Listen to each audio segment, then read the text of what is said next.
Qué bueno tener con nosotros el pastor José Drula de nuevo. En la República Dominicana. Ahora estamos en la República Dominicana. Ahora venimos nosotros. Exactamente. Qué bendición, qué bendición. Pastor, hay muchas preguntas que no pudimos alcanzar o preguntarle la última vez. Sí. Y esta vez le vamos a preguntar. Estamos dispuestos con la ayuda del Señor. Y si podemos ponerle un nombre a este segmento, es Pregúntale al Pastor. Sí, se oye bien, se oye Entonces, bien. y con nosotros también está el hermano José Sánchez, Amén. desde California. California. También un pastor joven,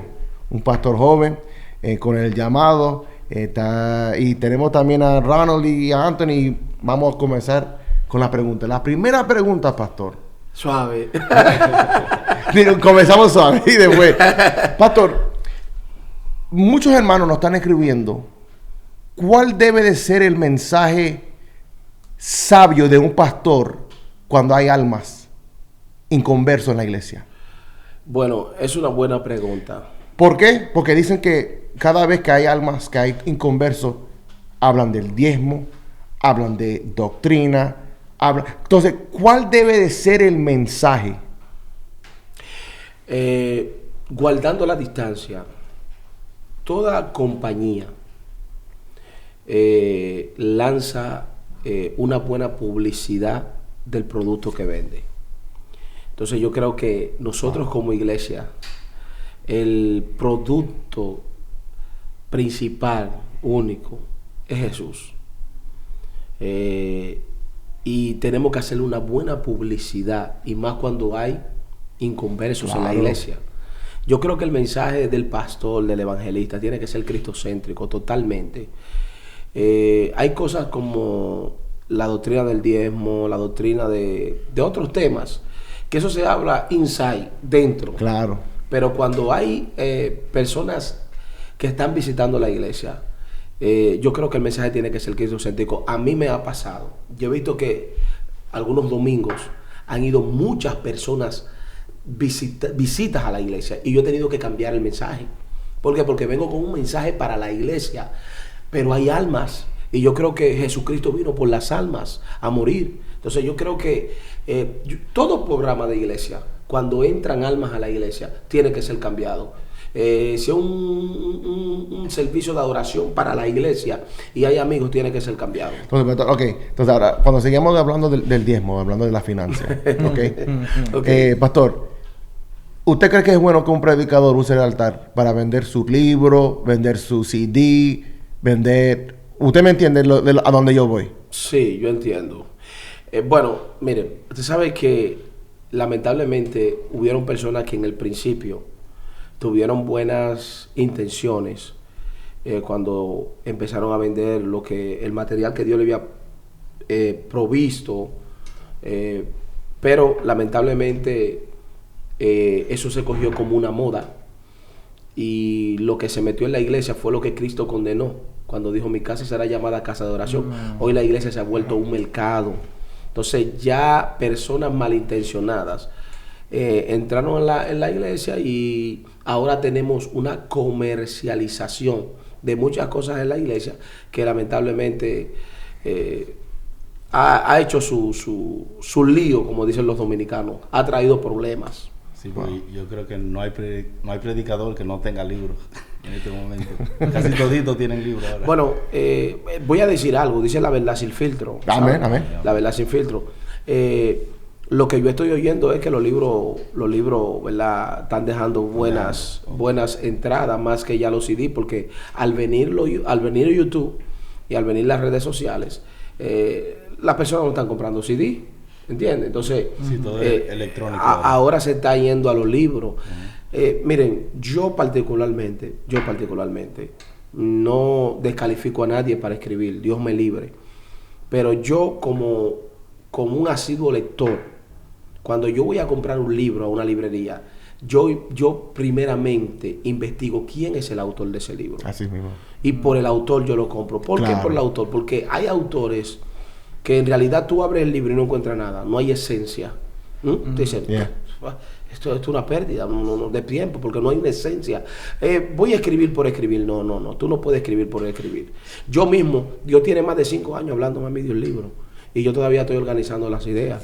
Y pensando, ¿verdad? Y pidiéndole a Dios ser dirigido por el Espíritu Santo para cuando a mí me toque escribir ese libro no sea porque, bueno, el pastor Josué Druyal escribió un libro, sino que ese libro sea de bendición a quien lo compre, a quien lo lea, a quien lo regale a otras personas. Ese libro sea de bendición y lo acerque más a Dios. Que ese es el norte de todo ministerio tiene que ser que la persona sea bendecida por Dios. Mismo. Y lo que Amén. usted haga, que lo acerque más al Señor.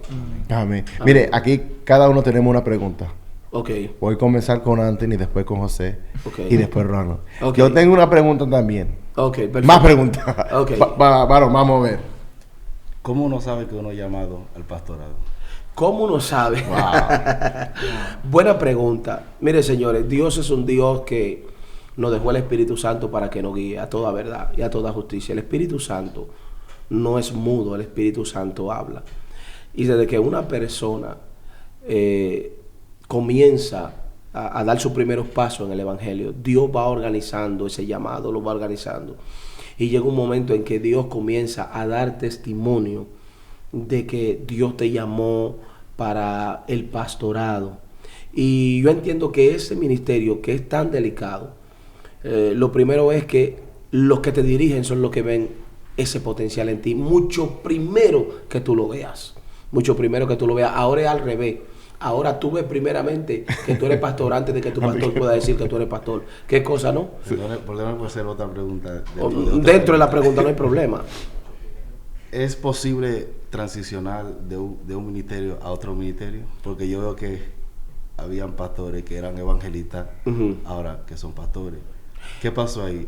¿Eso fue un proceso? Es posible, porque por ejemplo en el ministerio pastoral tú tienes que reunir ciertas condiciones. Tienes que ser un buen predicador, pero también tienes que ser un buen maestro. Entonces, ¿cómo tú llegas a ser un buen maestro? Cuando tú comienzas desde abajo a enseñar en la escuela bíblica a los jóvenes, en la escuela bíblica de niños, ya en la escuela bíblica de adultos, ya tú comienzas a desarrollar ese llamado, esa intención por estudiar se te va notando por el llamado. También en el evangelismo. En el evangelismo tú comienzas como predicador, porque recuérdense algo, el alma de un pastor es los mensajes y la enseñanza. Así mismo. Mensaje y enseñanza. O sea, el pastor tiene que ser predicador y tiene que ser maestro. Entonces, ¿usted está de acuerdo de que dicen que el pastor tiene que tener o estar trabajando entre los 5 ministerios? Tiene que ser maestro. Bueno, tiene que ser profeta. Bueno, es que eso depende de Dios, porque la Biblia dice que el Espíritu Santo reparte como Él quiere. Vale. Cuando nosotros decimos que tiene que ser predicador, y voy a hacer como un paréntesis ahí, no es que sea un evangelista, una magnitud internacional. Sí, pero sí que sepa traer un mensaje expositivo los domingos, de que su iglesia reciba un alimento. Que tenga sustancia. Que tenga sustancia, ¿me entiendes? A eso yo le llamo un predicador. No es un predicador, bueno, hay gente que tiene unos dones un don de predicación poderoso, extremadamente poderoso, ok. Esos son gente que tienen el Espíritu Santo le quiso dar esa bendición. Pero sí el pastor tiene que tener un mensaje positivo, un mensaje bien, con un concepto bien definido, que el pueblo coma bien, como decimos los dominicanos acá, coma bien los domingos. Amén. ¿Y qué tú haces si dentro de la iglesia donde congrega el líder no te está alimentando bien? Es una pregunta fuerte. Bueno, bueno, primeramente, pastor, ¿por qué? Hay muchos en el altar que no están dando buena comida, buen pan. Bueno, yo personalmente creo que hay una sola razón: desconectado de Dios. Si no hay intimidad y no está conectado con Dios, no va a dar nada.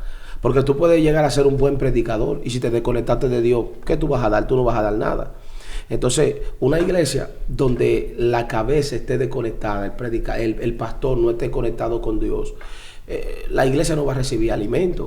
Al final se va a morir. Porque recuérdate bien que cuando tú te alimentas mal, tu cuerpo es propenso a recibir virus. a ser atacados por virus y entrar en tu organismo y destruirte, enfermarte. Entonces, así mismo es, cuando tú no tienes una iglesia que te alimenta espiritualmente, cualquier cosa, como dijo Pablo, estratagema de hombre que anda por doquier, llevado por viento de doctrina. O sea, cualquier viento de doctrina que haya por ahí te lleva y hasta te cae en un espíritu de error. O sea, podemos decir que el líder que está frente es casi como un espejo a la iglesia. Es que, sí. En el sentido que en la manera que se maneja el líder, así se van a manejar los miembros. Totalmente. Bueno, y yo también creo, mire, varón, que los frutos, ¿sabes? Si un pastor es un buen pastor, sí, de allí, de esa misma iglesia, va a salir buenos pastores, buenos predicadores. sí. Porque han tenido a alguien allá al frente que le demuestre bien cómo debe de ser las cosas. Exacto. Hay dos respuestas bíblicas aquí. La primera es, ¿qué salió de la cueva de Adulán? ¿Y quién era el pastor de la cueva de Adulán? Estamos hablando de un grupo de hombres que llegaron amargados. Dice endeudados y amargados a la cueva de Adulán. Pero después la Biblia, más para adelante, dice los valientes de David. ¿Quién era que lo pastoreaba? Un valiente. ¿Y qué fue lo que hizo David en la cueva de Adulán? Hizo copias de él. Wow. O sea, cuando siento a Jesús aquí, aleluya, aleluya. O sea, ¿qué entendemos por esto? Que cuando un pastor tiene que hacer copias de él, copias de él. Si el pastor es un hombre de oración, de búsqueda, de intimidad, de palabra, así mismo serán los miembros, así mismo será su iglesia. En otras palabras, se tiene que multiplicar. Pero claro, porque Jesús se multiplicó. Y vemos en Corintios cuando Pablo dijo, imítenme a mí. Yo soy el pastor de ustedes, imítenme a mí. O sea, estamos hablando de copias de Pablo. Pablo lo que dice, hagan copias de mí, como yo hice una copia de Cristo. Como dice ese dicho, tal palo, tal astilla. Exactamente. Es un dicho que fue sacado de ahí, de la Biblia. De tal palo, tal astilla. Lamentablemente, en este tiempo también tenemos miembros que no quieren, ¿cómo diríamos?, absorber a su pastor. Yo creo que, y lo dice Hebreo, mira la conducta de tu pastor e imita su fe. La Biblia lo dice claramente. O sea que mi deber como miembro de una iglesia es absorber a mi pastor, imitar a mi pastor. Si mi pastor es un hombre de Dios, una mujer de Dios, que han dado testimonio de que son íntegros, de que son puros, de que Dios está con ellos, esos son mis ejemplos para imitar. Entonces, mi iglesia, si mañana Dios me llama al pastorado, mi iglesia será como la que yo asistía, una iglesia de gloria y de victoria. ¿Me entienden? Bueno, José. Aunque también el compromiso es un llamado. Sí. El llamado es un compromiso, perdón. Sí, yo entendí. ¿Me entiendes? Si Dios te llamó a ser pastor, tú tienes que entender que tú tienes un compromiso. Y tu compromiso es llenarte cada día y renovarte cada día para poder alimentar un pueblo. Wow, tremendo. Y muchas veces los pastores, donde, pues yo digo, en la comunidad donde está, pues en California, hay mucha falta de Josueces en las iglesias. Hay muchos, yo veo que hay muchos pastores que están batallando con, no la soledad, porque tienen a su esposa, tienen a los miembros, pero falta a veces ese que está al lado del pastor, el que siempre, como Moisés tenía a Josué a su lado.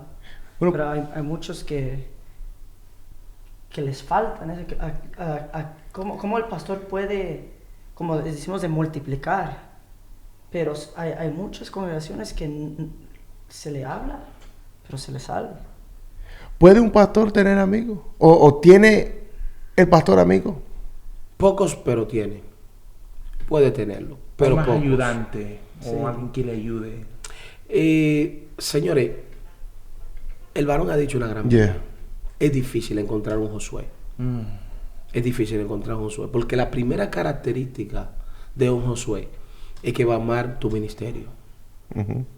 No va a tener una ambición personal. ¿Cómo tú sabes cuando alguien verdaderamente ama el ministerio? Bueno, la Biblia dice que Josué, cuando vio a los otros varones profetizando, dijo, Señor, Padre mío, impídelos. Y él le dijo, tienes tus celos de mí, deja que todo el mundo profetice. Cuando una persona ama a su pastor, será su pastor, cuida ese ministerio. Wow. Lo cuida hasta mucho más que el pastor. Dice, no, con mi pastor no. No, con mi pastor no. A esas personas es lo que no sé cómo le dicen ustedes en inglés, pero y allá en Estados Unidos, pero aquí le dicen tumbapolvo, por no decir una palabra vulgar, tumbapolvo. Y yo los otros días explicaba en mi iglesia que yo nunca vi a un líder heredar un ministerio de alguien si nunca tuvo a su lado.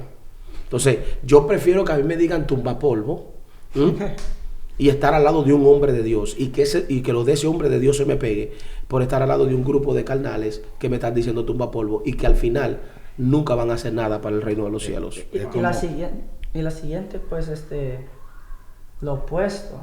Porque también allá, yo estoy en California, es lo que veo. Ajá. Y pues hay pastores ancianos que dicen, ya están de edad, dicen, yo no me voy hasta que me muera. Y espere.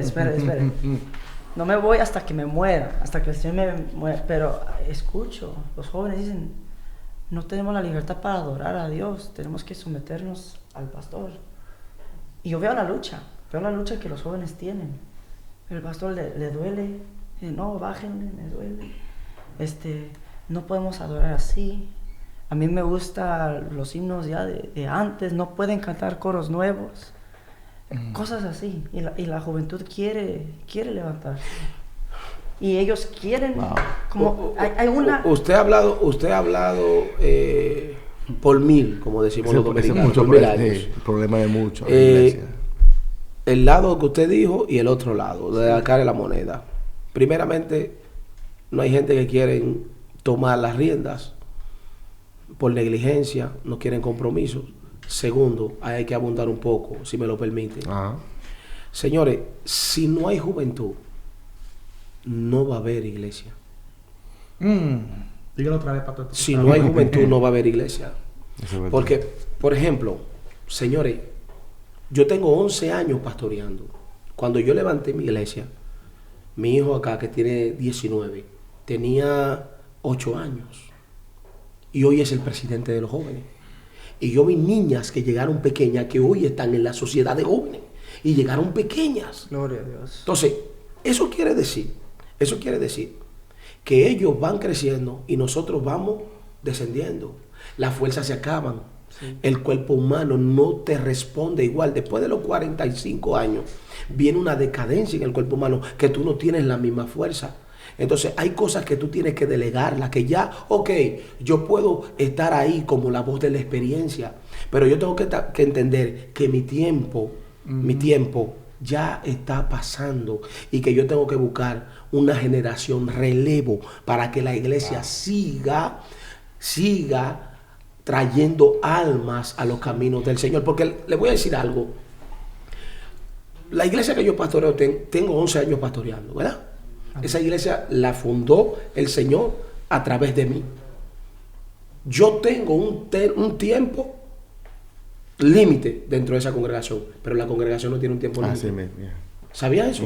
No tiene un tiempo límite. La congregación es hasta que Cristo venga. Y si Cristo viene en 2 años, en 200 años, van a decir, el pastor Josué Druyal, miren la foto acá, nos acordamos de él, y yo allá en la presencia de Dios. Pero esa generación estará ahí y la iglesia estará ahí. O sea que el ministerio, oiga bien, el ministerio pastoral tiene que entender que si levantó una iglesia, la formó, la fundó, esa iglesia no es de él, esa iglesia es del Señor. Y que van a venir otras generaciones que van a estar ahí en esa iglesia y la van a liderar, porque el tiempo del hombre es corto en la tierra. Pero pastor, en ese caso, ¿cómo debe responder la iglesia? De que el pastor está allí 80 años, 90 años, con su caminante y no se quiere salir. La iglesia yo creo que debiera de manejarse, debiera llamar a la reunión, concientizarlo. Pastor, mire, ya usted no tiene la misma fuerza, usted no puede andar detrás de los miembros como antes, ya usted no puede ver, la visión se le está apagando. Pastor, no es que nosotros queremos sacarlo de la iglesia, sino que nos ponga una persona joven que lo que usted hacía antes lo pueda hacer, aunque usted esté aquí con nosotros, con el mismo respeto, con el mismo amor y sabiendo que usted es el pastor. O sea, se puede con el diálogo y se entienden, pero la iglesia muchas veces no se atreve a hacer eso. No. Claro, y eso, Tienen eso miedo. Es un tema muy profundo. Sí, muy profundo. Porque la verdad es el filtro. podemos ir al lado secular y a estos dueños de compañías grandes. Ellos no tan falta de sabiduría o tal vez no entienden que a ellos les va a llegar su tiempo.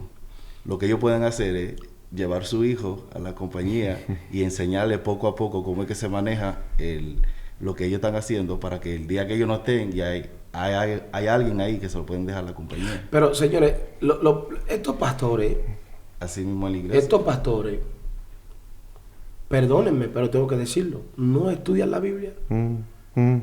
Pablo preparó a Timoteo. Yes. Lo preparó. Pablo sabía que su ministerio en algún momento iba a tener que Iba a terminar. terminar. Y por eso escribe, señores, las cartas de Pablo a Timoteo son cartas personales. Y carta pastoral no es una carta a una iglesia. Yo pienso que eso es algo que muchos allá han... Porque Y le están haciendo un daño a la iglesia. mi pastor... Y no lo saben porque están bien cabiciduras. Y mi pastor, por eso me está empujando. No me está empujando en poner, el trabajo ya es tuyo, sino que Lo está formando. Me está Y claro, hemos ahí. conocido pastores. Y es una bella visión de parte de su pastor. No hemos conocido pastores que hacen eso, que, bueno, mi hijo es llamado a ser pastor, pero quizás lo preparó un poco y quizás el hijo no está preparado, pero lo tiró como pastor y ahí está. Y ahora la iglesia está en problemas porque, ¿qué van a hacer? Exacto. Son como estos hombres que corren en la olímpica, que cada vez que corren le tienen que pasar Eso se llama carrera de relevo. de relevo. Y eso es lo que no hay. No hay una generación relevo porque las partes no se han puesto de acuerdo. Pero la parte primera es la que más influencia negativa ha ejercido para que no se pongan de acuerdo. Me explico. La parte que está ahora. Bueno, yo tomo la iglesia, yo no me jubilo, Dios no jubila a nadie, yo no voy a formar a nadie, yo soy el pastor eterno aquí. Entonces, la otra parte, ¿verdad? Que es la generación que viene subiendo, ve este tipo de comportamiento y dice, no, pues yo no me voy a preocupar por eso, no me voy a preocupar por eso.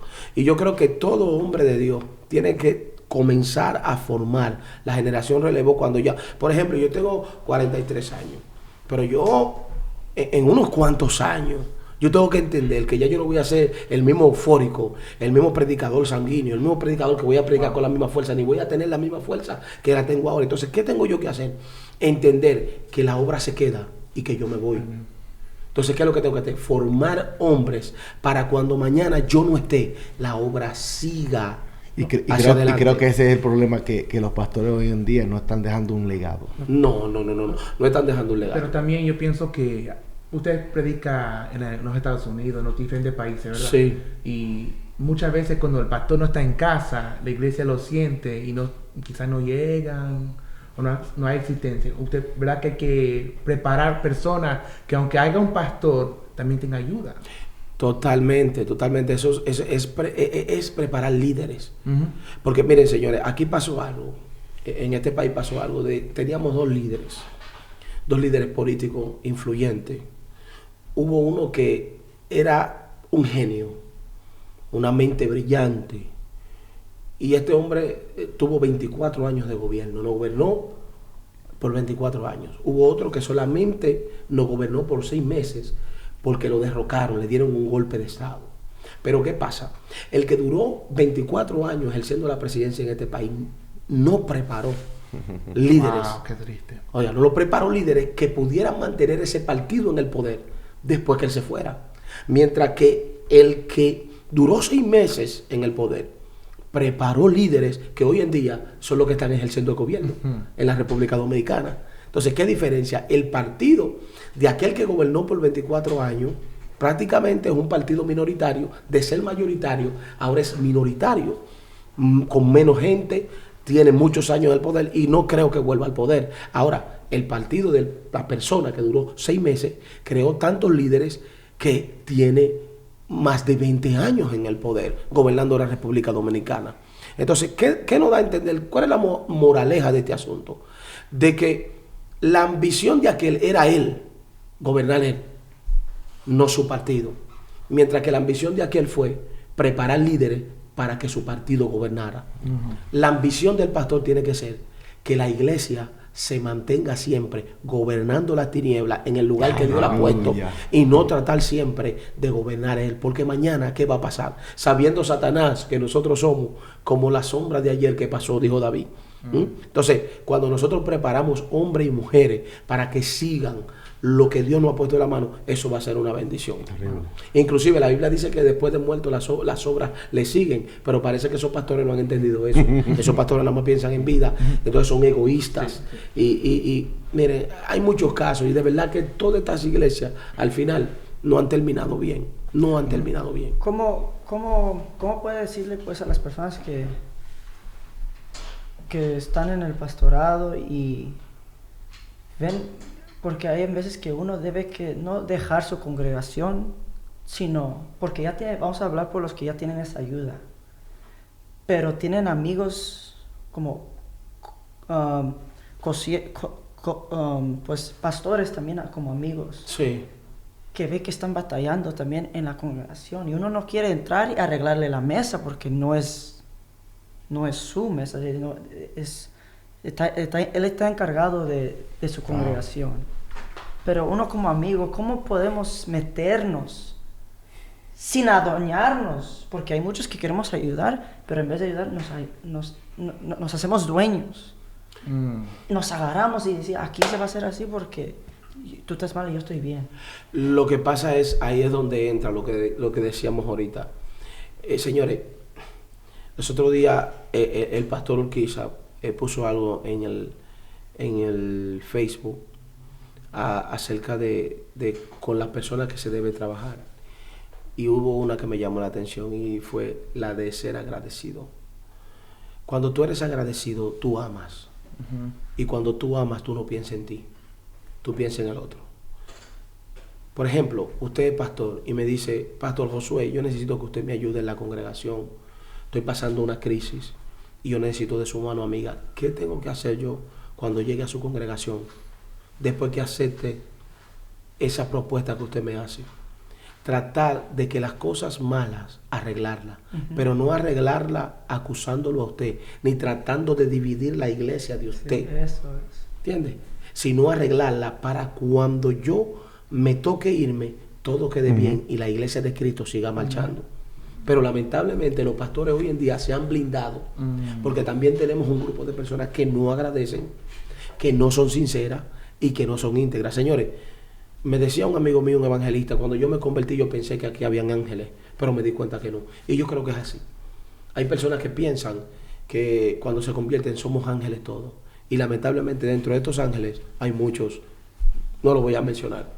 Sí. Hay muchas personas que nada más piensan en ellos, son egoístas y lo que quieren es hacer daño, y están buscando un beneficio para ellos, no un beneficio para la obra de Dios.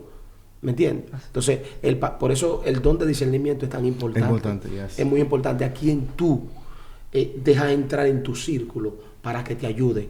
Porque hemos visto mucha traición, mucha traición. Y yo creo que Dios condena eso. Porque una persona que traiciona es un Judas. Y Judas al final, ¿qué hizo? Se ahorcó y se explotó. Y dentro de la iglesia tenemos muchos Judas. Yo pienso que la gente debe de ser agradecida y amar y serle fiel a la persona. Hay un modelo bíblico. Todos los hombres que trabajaron con hombres de Dios fueron hombres fieles, hombres íntegros y hombres que ayudaron. Amén. Me gusta una palabra que cuando el Señor Nabucodonosor, nadie le podía revelar el sueño. Daniel dijo: un momento, denos un tiempo. Y dice que entró y con sus amigos, dice, oraron. Cuando Daniel fue presentado delante de Nabucodonosor, que Dios le revela el sueño y la interpretación, la Biblia dice que Nabucodonosor le dijo: yo te voy a poner como gobernador de la provincia. Y él dijo: espérate, yo tengo 3 amigos más. En una parafrasia dice que le habló a Nabucodonosor de sus amigos. O sea, no fui yo solo. Yo no me metí solo a orar. Hubo un grupo que se metió conmigo y me ayudó. Eso se llama ser fidelidad. Esos son ejemplos bíblicos. Que Dios los dejó ahí porque eso es lo que Dios quiere. ¿Entiendes? que seamos unidos, que no se piense solamente en uno. Porque si nosotros estamos aquí, esta bendición no es solamente del pastor Fidel, del hermano Urquiza. No. Esta bendición es de todos. De todos. Y hay que compartir este triunfo en todo. Eso es lo que Dios quiere. Ahora, pastor, yo tengo una pregunta, porque vemos que hoy en día en la iglesia muchos pastores vienen y ponen personas a cargo o le dan responsabilidad simplemente porque tienen influencia o porque quizás van a llegar más personas si esa persona canta el devocional todos los domingos. ¿Qué usted le diría a esos pastores? Que busquen el verdadero fundamento de Cristo.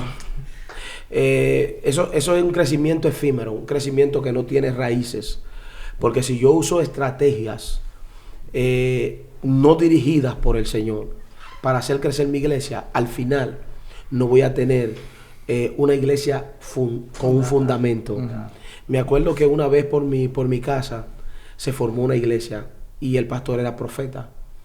Y ciertamente Dios lo usaba al pastor como profeta, pero lamentablemente la iglesia que él formó no se fundamentó en la palabra, sino en las profecías. La iglesia creció mucho, pero hoy en día esa iglesia no existe. ¿Debido a qué? A que fue fundamentada en profecía. Esa iglesia jalaba a gente porque así decía el Señor, así decía el Señor. O sea, nadie puede poner otro fundamento del cual está puesto, dice Pablo, que es Jesucristo. Entonces, nosotros tenemos que basar nuestra iglesia en el fundamento que es Cristo, en la unción del Espíritu Santo, y ese crecimiento va a ser un crecimiento estable. Porque de repente cuando tú usas métodos que Dios no te ha dicho que lo uses, vamos a poner, bueno, en la iglesia cantan un tipo de música, pero de repente esos músicos se te van y ya tú buscando desesperadamente unos músicos que te toquen. ¿Qué va a pasar con la gente que fue por la música? ¿Se van? Se van a ir, porque ya tú no se le está tocando. Pero la unción del Espíritu Santo nunca se va mientras una iglesia se mantenga fiel. Pastor, ya estamos terminando, pero hay unas cuantas preguntas que le queremos hacer y estas son un poco más fuertes. Ok. Yo tengo una. Ustedes son peligrosos. La disciplina. Eso yo lo tenía aquí. ¿Por qué se debe disciplinar una persona? ¿Cuáles son las razones? ¿Por cuánto tiempo? ¿Cómo debe ir el proceso de disciplina? Un pastor, sea un caballero, sea una dama, sea un joven. Mira, la disciplina... Es bíblico, primeramente, es bíblico. Es bíblica. Okay. Lo que pasa es que como la hemos usado, ahí es donde está el problema. Porque la disciplina, lo que la Biblia enfoca es para restaurar. O sea, la disciplina es un tiempo de restauración de la persona. Ahí uno se da cuenta si la persona quiere restaurarse o no. Entonces, dependiendo de cómo la persona actúe en ese momento, entonces usted se da cuenta si se puede seguir luchando o no se puede seguir luchando.